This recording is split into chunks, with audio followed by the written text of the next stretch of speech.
And let's say welcome to the night's episode of The Lead. Yours truly, Sean Garrity, inside the building with another strong episode of Track and Field. You know, some people think that once the track and field season is done, it's done. But let me get a little swig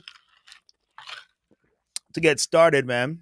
Proudly sponsored by the Dribbler Sports. That's right, the Dribbler Sports, fueling your passion. Of course, check them out on Instagram at the Dribbler Sports. Go get your Yardman thing, because it's sold out. Yardman gear. All right, but we got a big show lined up for you tonight. We've got some things we want to talk about. Knowing that just splashes across the screen real quick. The 2022 Member Federation Awards, the Tumbleweed in Trouble, that group led by Rana Reider.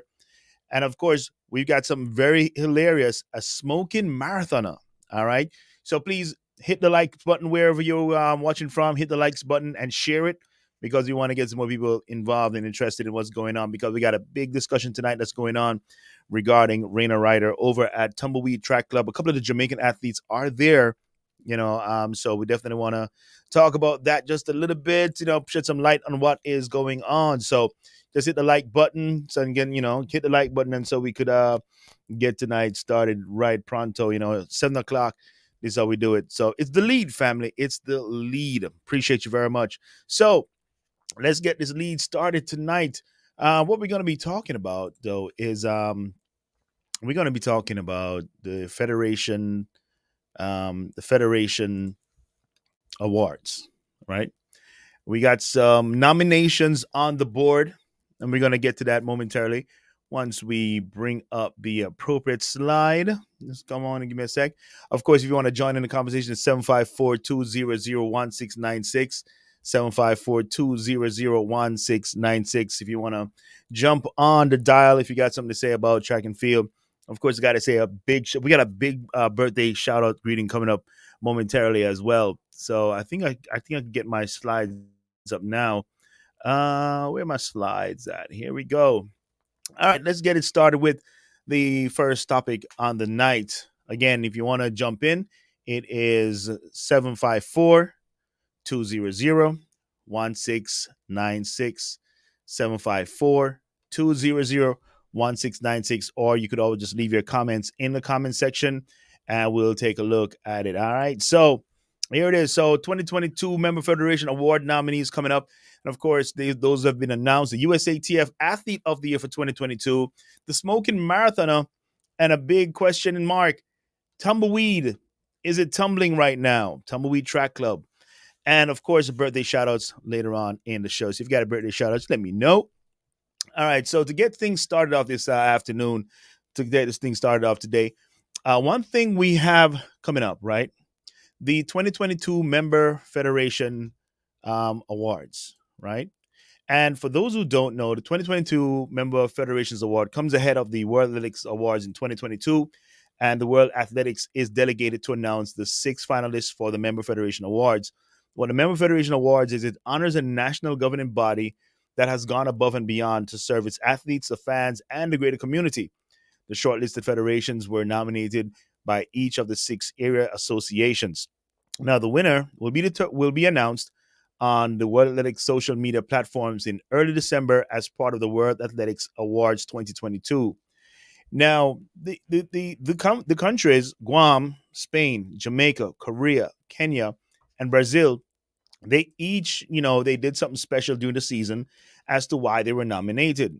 For example, Brazil hosted 6 international events successfully in 2022, and that included the South American Under 18 and Under 23 Championships, the South American Cross Country Championships, the Pan American Cross Country Championships, a World Athletics Continental Tour bronze meeting, and an international Grand Prix. Along with that, the Federation secured 2 revolutionary sponsorship deals, which is big for the sport. Sometimes the sport struggles to find the support it needs. And of course, this benefits their country's elite athletes, as well as providing a boost to the sport at grassroots level, something that I've said, some other countries need to do. Guam, the Guam Track and Field Association, Oceania, their significant governance reforms at track and field have led to an athletics resurgence within Guam, as underlined by the country's performance at the Under 18 and Under 20 Oceania Championships, as well as the Pacific Games. The federation has also signed multiple sponsorship and partnership deals. Now, in Kenya, the Athletics Kenya, that's in Africa, big old continent, Athletics Kenya was the first federation to sign the Sport of Climate Action Framework, underlining the governing body's position at the forefront of climate action in Kenya. Since August of 2021, when it signed the United Nations Framework Convention on Climate Change, Athletics Kenya has installed 4 air quality sensors in the Kasarani Stadium, Nyayo Stadium, Nairobi National Park, and Nakuru Athletics Club, with more to come. They've also staged the Continental Tour Gold meeting, and Kenya also hosted a media development program for the African region. Now, what about Korea? Why is Korea on this list? Korea, after years of investment, finally paying off. The Korean Association of Athletics in 2022, as high jumper Woo Sang-hyuk won World Indoor Gold, the country's first global indoor title. Of course, Wook went on to take silver at the World Championships in Oregon and performed consistently on the international circuit. Now, you might be asking, we still got Jamaica to come up, but there's a reason why I'm saving Jamaica for last. Okay, there's a huge reason I'm saving Jamaica for last, and because one of the reasons why Jamaica is even on this list is something that I always go head to head with people about during the season in Jamaica, right? But for Spain, the inaugural European Off-Road Running Championships, a continental championship, of course, which went on. What they did in real quick, but I'm go back to why I'm telling you why I have Jamaica on that list, and I'm saving Jamaica for last. All right. But let's get back to Spain. That combined trail and mountain running, which took place in El Paso on the Spanish island of La Palma in July, despite the odds, including a volcano eruption in the lead up to that event. The championships was a tremendous success. And of course, Spain also hosted the inaugural Dynamic New Athletics, or the DNA European Under 20 Clubs competition, where more than 200 athletes representing teams from 11 countries took part in what was billed as the Clash of the Clubs, right? Now, the thing with Jamaica, right? One of the reasons Jamaica made the list was the fact that their performances on the women's side throughout the year. Of course, that bodes well with the development and inclusion of the sport, and how the ladies have been developing and contributing considerably to the development of the sport, not just from a grassroots level, but from every angle that you could think of. Right now, here's a challenge with Team Jamaica. Right, Jamaica was the fact that they also hosted Carifta, and they hosted one of the best Carifta meets in a long time, according to World Athletics. Why is this a sticking point for me? It's a sticking point because consistently during the track season, when Carifta Games comes up, right? When anyone talks about the Carifta Games and the Jamaican junior athletes compete, Jamaica always seems to put their thumb their noses up at it, like that's beneath us, right? Because Jamaica stepped forward to host the 49th Carifta Game.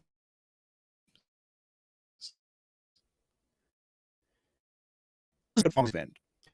The country's athletes, particularly the women, like I said before, produced outstanding performances at the elite level, namely at the World Athletic Championships in 2022, the Under 20 Championships in Cali 2022, the Commonwealth Games, and on the Wanda Diamond Leagues.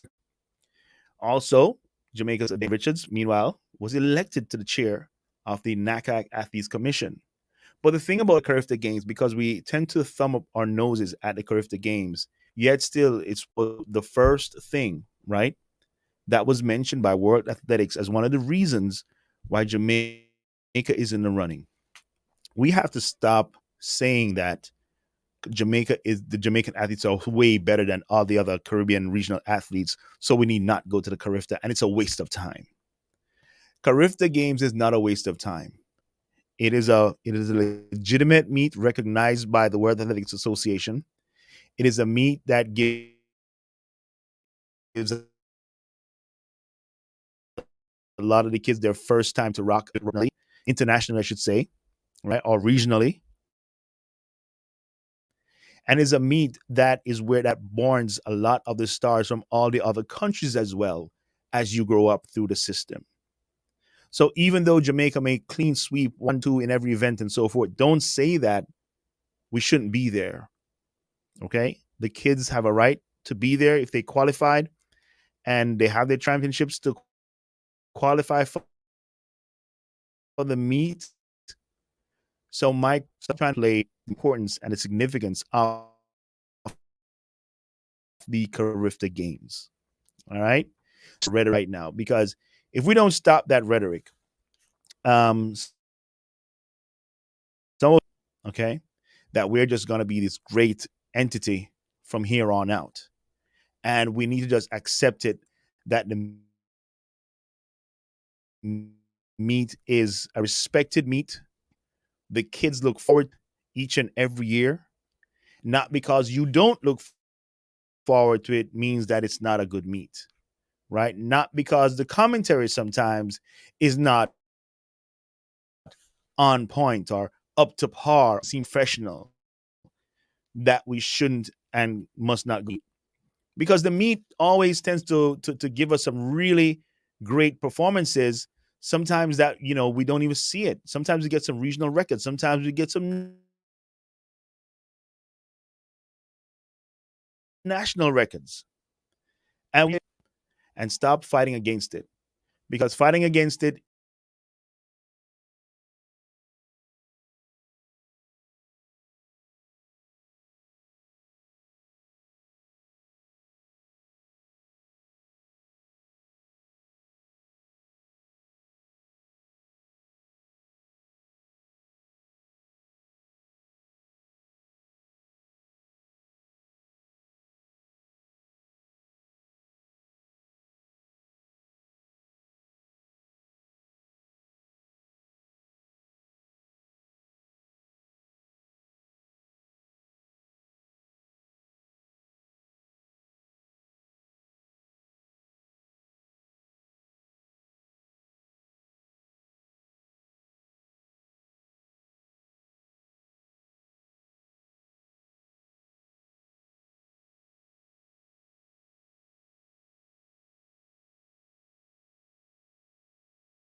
All right, let's get back on track. My apologies. Let's see if we get my slides back up. Yeah, appreciate it, man. True, true, true. All right, so let's get back on track here. So USATF Athlete of the Year.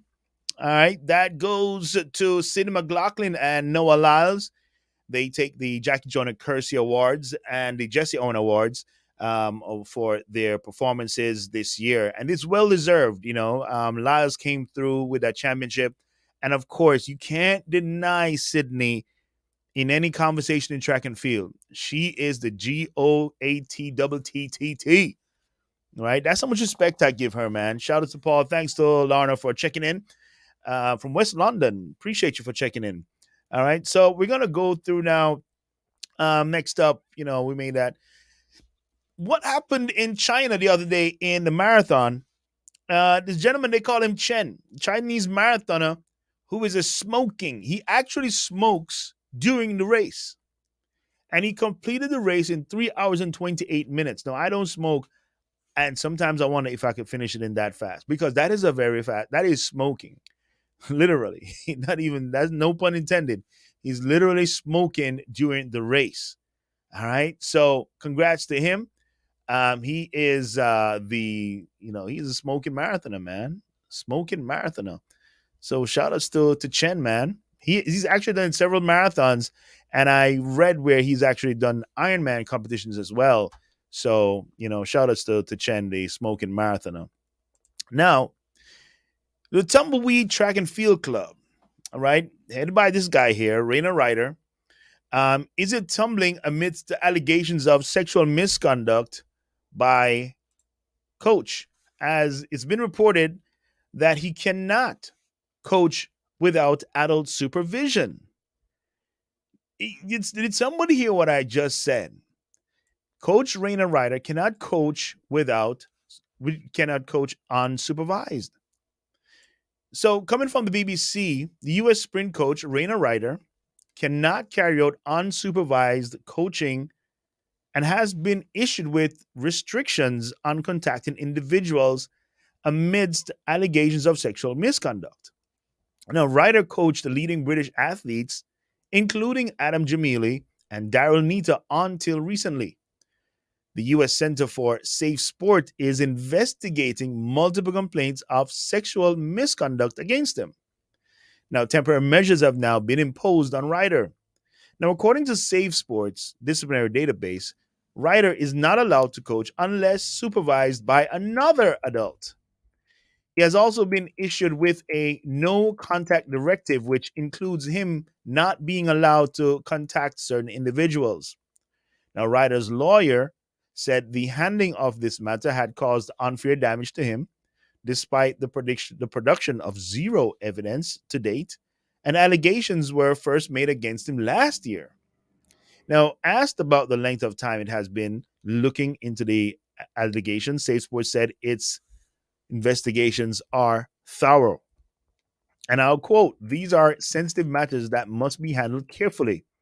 Getting it right is always the priority, which is why temporary measures are an important tool to protect participants while the center does its work.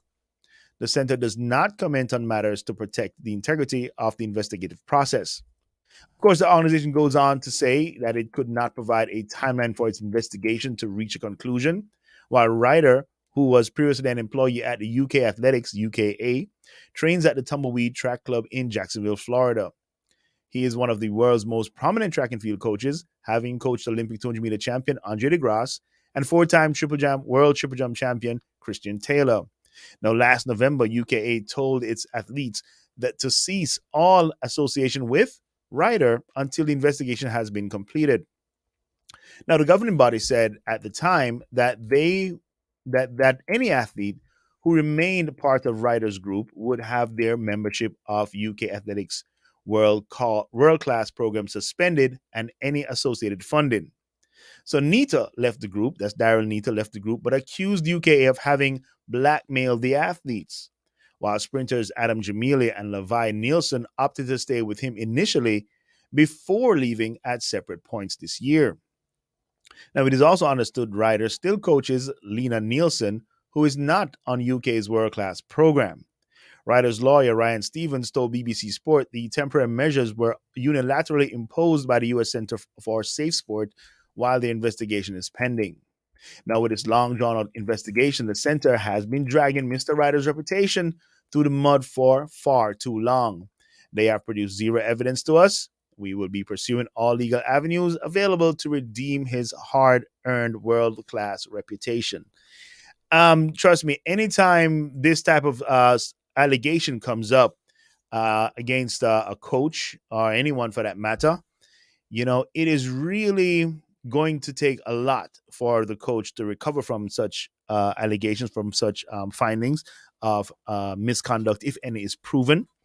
And I think one of the things that's been happening with Ryder right now is that he had been coaching some of Jamaica's quarter milers. He had, I don't know if his Chris Taylor is still there. I know Nathan Allen was there. I'm aware that Akeem Bloomfield he's left, and he's left Jacksonville and gone to Maryland, right? So Bloomfield is actually in Maryland training under the guidance or directives of one of a former quarter miler for Jamaica. Um, but the thing is, how does this impact the overall atmosphere right now? Because recently in Jamaica as well, there was a high school coach who was allegedly, brought up for questioning on child molestation charges. Of course, the school was not mentioned, of course. The coach was not mentioned, right? So I won't even go deep into that. But even while I was growing up throughout, being an athlete from like 30 something years ago, there was always chatter that there was some coach, one in particular, who's been doing XYZ, but there's always no evidence, right? But he's still allowed to coach. Now, this new allegation coming out of Jamaica, is it this same person? I don't know. I have zero clue. But at the same time, when I look at what's happening with Ryder, this is cause for concern within the governing body, because we don't want a situation like what happened in gymnastics. Track and field cannot afford that type of situation to occur, because the body is supposed to, your coach is supposed to protect and guide you, not misguide you through misconduct, not abuse you through his presence of power. So when these things do occur, it does raise a lot of eyebrows. It does raise a lot of questions. And when these things occur, it just really destroys the very foundation of the program that it was supposed to be building. So Coach Ryder, I've heard his name so many times. I've seen some of the work that he's done, as you said, from the article, namely, Andre DeGrasse, and he would have had a couple of guys from Jamaica who were on relay teams or even in finals on their own. So this coach comes highly recommended, and he's highly respected from the city of Jacksonville. For those who don't know, Jacksonville is on the north side of Florida. So you have really good weather most of the year. It doesn't get way too hot and it doesn't get way too cold. Even in the winter, it does get cold, but it's not like super duper cold, like New York cold or, Washington cold. It gets cold, but it's really cool when you have to train when you have to do aerobic work, and that cool weather is really nice. So my thing for you is that Ryder, his situation is one which does put a blight on the sport, but we will see what happens when the dust settles, because it's been a while that they've been investigating him for these on these charges. It's been a while. And we hope that it comes out that no athletes were harmed. That's the first thing. I'm not asking that he's innocent. I'm asking that no athlete was harmed in the process, whether mentally or physically, financially, or whatever. All right. I'm just hoping that no athlete was harmed in the process. But it seems like there is some scars. There is some battle scars that's raised these eyebrows, which is why we've had this report back on November 15, where Coach Ryder is concerned. All right. So if you can, give us a call at 754-200-1696, 754-200-1696. and getting on the show. So we got a couple more minutes before we go, but I really want to big up my brethren. All right, let's big up the brethren. Big up to the area leader. He's from Track and Field Nerds. He celebrates his 45th birthday today. They call it the International Joe Day. That's Joe Cornwell, the man, the myth, the legend. If you know him, he's just out there just like that. All right, really cool dude. You'll see him bigging up all the athletes from time to time, taking pictures. I swear he has a picture with Jesse Owens at the Olympics. That's supposed to be a joke. If it's not, if you didn't find it funny, that's all right. That's all right. I'm not really a jokester like that, but I'm more of a serious joker. Yeah, I'm more of a serious joker. So that's it, family, for the night. We do appreciate you for checking us out, and be sure to always share everything. And I do apologize for the mess up that we had a little bit earlier with the feed. I think there was like a drop in the internet, but somehow it kept going. So that was a good thing. But we definitely appreciate you, and we want to say thank you very much. You have yourselves a great weekend. And again, shout out to Paul, shout out to Lorna. Is that Lorna or Larma? So big up on yourselves, true, true, true. And we'll get to you. We'll be back next week with more the lead, track, and field. Have yourselves a wonderful, wonderful night.